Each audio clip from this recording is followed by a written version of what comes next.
Assalamualaikum warahmatullahi wabarakatuh. Bersama Ahmad Channel Indo, akan menceritakan kisah Sufi, kisah Abu Nawas. Tanpa berlama-lama lagi, mari kita masuk ke alur ceritanya. Abu Nawas mendemo Tuan Kadi. Al-Kisah. Pada suatu sore, ketika Abu Nawas sedang mengajar murid-muridnya, ada dua orang tamu datang ke rumahnya. Yang seorang adalah wanita tua penjual kahwa, sedang satunya lagi adalah seorang pemuda berkebangsaan Mesir. Wanita tua itu berkata beberapa patah kata, kemudian diteruskan dengan si pemuda Mesir. Setelah mendengar pengaduan mereka, Abu Nawas menyuruh murid-muridnya untuk menutup kitab mereka. Sekarang pulanglah kalian, ajak teman-teman kalian datang kepadaku, pada malam hari ini sambil membawa cangkul, penggali, kapak dan martil serta batu. Murid-murid Abu Nawas merasa heran, namun mereka begitu patuh kepada Abu Nawas. Dan mereka merasa yakin gurunya selalu berada membuat kejutan dan berkhidmat di pihak yang benar. Pada malam harinya mereka datang ke rumah Abu Nawas dengan membawa peralatan yang diminta oleh Abu Nawas. Berkata Abu Nawas, "Hai kalian semua, pergilah malam hari ini untuk merusak rumah Tuan Kadi yang baru jadi tersebut." "Apa guru, merusak rumah Tuan Kadi?" gumam semua muridnya keheranan. "Apa, kalian jangan ragu, laksanakan saja perintah gurumu ini," kata Abu Nawas menghapus keraguan murid-muridnya. "Barang siapa yang mencegahmu, jangan kau pedulikan, terus pecahkan saja rumah Tuan Kadi yang baru. Siapa yang bertanya, katakan saja aku yang menyuruh merusak. Barang siapa yang hendak melempar atau memukul kalian, maka pukullah mereka dan lemparilah dengan batu." Habis berkata demikian, murid-murid Abu Nawas bergerak ke arah Tuan Kadi.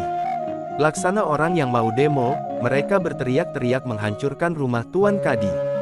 Orang-orang kampung merasa heran melihat kelakukan mereka. Lebih-lebih ketika tanpa basa-basi lagi, mereka langsung merusak rumah Tuan Kadi.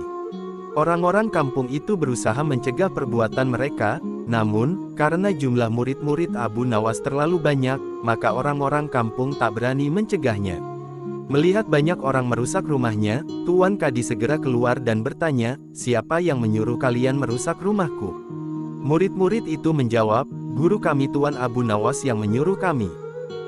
Habis menjawab begitu, mereka bukannya berhenti, malah terus menghancurkan rumah Tuan Kadi, hingga rumah itu roboh dan rata dengan tanah. Melihat kejadian itu Tuan Kadi hanya bisa marah-marah, karena tidak ada orang yang berani membelanya. "Dasar Abu Nawas provokator, orang gila. Besok pagi aku akan melaporkannya kepada Baginda." Benar saja, keesokan harinya, Tuan Kadi mengadukan kejadian semalam yang menimpa rumahnya, sehingga Abu Nawas dipanggil menghadap Baginda. Setelah Abu Nawas menghadap Baginda, ia ditanya, "Hai Abu Nawas, apa sebabnya kau merusak rumah Tuan Kadi itu?" Abu Nawas menjawab, "Wahai tuanku, sebabnya ialah pada suatu malam hamba bermimpi, bahwasanya Tuan Kadi menyuruh hamba merusak rumahnya.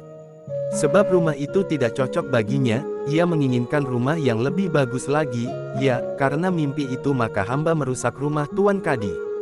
Baginda berkata, "Hai Abu Nawas, bolehkah hanya karena mimpi sebuah perintah dilakukan? Hukum dari negeri mana yang kau pakai itu?" Dengan tenang Abu Nawas menjawab, "Hamba juga memakai hukum Tuan Kadi yang baru ini tuanku." Mendengar perkataan Abu Nawas tersebut, seketika wajah Tuan Kadi menjadi pucat, ia terdiam 1000 bahasa. "Hai Tuan Kadi, benarkah kau mempunyai hukum seperti itu?" tanya Baginda. Tapi Tuan Kadi tiada menjawab sepatah kata pun, wajahnya nampak pucat, tubuhnya gemetaran karena takut. "Abu Nawas, jangan membuatku pusing. Jelaskan kenapa ada peristiwa seperti ini," perintah Baginda. "Baiklah." Abu Nawas tetap tenang. "Baginda, beberapa hari yang lalu ada seorang pemuda Mesir datang ke negeri Baghdad ini, untuk berdagang sambil membawa harta yang banyak sekali. Pada suatu malam, ia bermimpi kawin dengan anak Tuan Kadi, dengan mahar mas kawin sekian banyak. Ini hanya mimpi Baginda." Tetapi Tuan Kadi yang mendengar kabar itu, langsung mendatangi si pemuda Mesir dan meminta mahar anaknya. Tentu saja pemuda Mesir itu tak mau membayar mahar hanya karena mimpi. Nah, disinilah terlihat arogansi Tuan Kadi. Ia ternyata merampas semua harta benda milik pemuda Mesir, sehingga pemuda itu menjadi seorang pengemis dan gelandangan, dan akhirnya ditolong oleh wanita tua penjual kahwa. Baginda terkejut mendengar penuturan Abu Nawas, tapi masih belum percaya 100%, maka ia memerintahkan Abu Nawas agar memanggil si pemuda Mesir. Pemuda Mesir itu memang sengaja disuruh Abu Nawas menunggu di depan istana, jadi mudah saja bagi Abu Nawas memanggil pemuda itu ke hadapan Baginda. Berkata Baginda Raja, "Hai anak muda Mesir, ceritakanlah hal ihwal dirimu sejak engkau datang ke negeri ini." Ternyata cerita pemuda Mesir itu sama dengan cerita Abu Nawas. Bahkan pemuda itu juga membawa saksi yaitu Patua pemilik tempat kos dia menginap. Kurang ajar, ternyata aku telah mengangkat seorang kadi yang bejat moralnya. Baginda sangat murka, kadi yang baru itu dipecat, dan seluruh harta bendanya dirampas dan diberikan kepada si pemuda Mesir. Setelah perkara selesai, kembalilah si pemuda Mesir itu dengan Abu Nawas pulang ke rumahnya. Pemuda Mesir itu hendak membalas kebaikan Abu Nawas. Berkata Abu Nawas, "Janganlah engkau memberiku barang sesuatu pun kepadaku. Aku tidak akan menerimanya sedikit pun juga." Pemuda Mesir itu betul-betul mengagumi Abu Nawas. Ketika ia kembali ke negeri Mesir, ia menceritakan tentang kehebatan Abu Nawas itu kepada penduduk Mesir sehingga nama Abu Nawas menjadi sangat terkenal. Kisah selanjutnya, kisah Malaikat Jibril. Al-Kisah. Malaikat Jibril adalah pemimpin para malaikat, bertugas menyampaikan wahyu dan mengajarkannya kepada para nabi dan rasul. Malaikat Jibril adalah malaikat yang bertugas menyampaikan wahyu. Malaikat Jibril adalah satu dari 3 malaikat yang namanya disebut dalam Al-Quran. Nama malaikat Jibril disebut 2 kali dalam Al-Quran, yaitu pada surat Al-Baqarah ayat 97-98 dan surah At-Tahrim ayat 4. Di dalam Al-Quran, Jibril memiliki beberapa julukan, seperti Ruh Al-Amin, dan Ruh Al-Kudus, Roh Kudus, Ar-Ruh Al-Amin dan lainnya. Bentuk fisik Malaikat Jibril. Bentuk fisik Ruhul Kudus, ada tertera dalam uraian mengenai kisah Nabi Muhammad, kala beliau mendapat wahyu kali kedua, dan Nabi menuntut, untuk bertemu atau melihat rupa asli sang utusan Tuhan dari langit dalam rupa yang asli, atau bagaimana sesungguhnya zat wujud Jibril tanpa rupa samar, sebagaimana di kali-kali yang lain, sang utusan Ruhul Kudus ini, selalu nampak dalam rupa seorang manusia biasa, seperti yang disebutkan dalam hadits Jibril.